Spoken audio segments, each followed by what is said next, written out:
Temporal lobes. The temporal lobes underneath your temples and behind your eyes are involved with language, hearing and reading social cues, short-term memory, getting memories into long-term storage, processing music and tone of voice, and mood stability. They also help with recognizing objects by sight and naming them. It is called the what pathway in the brain, as it is involved with recognition and naming objects and faces. In addition, the TLs, especially on the right side, have been implicated in spiritual experience and insight. Experiments that stimulate the right temporal lobe have demonstrated increased religious or spiritual experiences, such as feeling God's presence. Trouble with the TLs leads to both short and long-term memory problems, reading difficulties, trouble finding the right words in conversations, trouble reading social cues, mood instability, and sometimes religious or moral preoccupation, or perhaps a lack of spiritual sensitivity. The TLs, especially on the left side, have been associated with temper problems.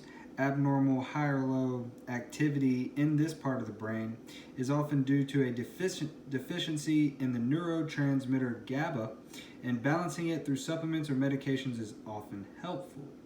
So let's do a quick summary, overview of the temporal lobes. Okay, memory and mood stability.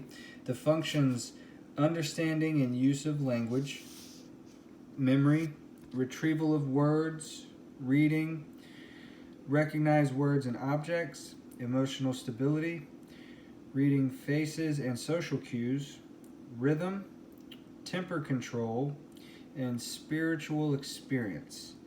Now, when you have problems in the temporal lobe, you'll experience language problems and dyslexia, memory problems, trouble finding the right word, mood instability, anxiety for little or no reason, headaches or abdominal pain, hard to diagnose, trouble reading facial expressions or social cues, dark, evil, awful, or hopeless thoughts, aggression towards self or others, learning problems, illusions, shadows, visual or auditory distortions, and an over-focusing on religious ideas.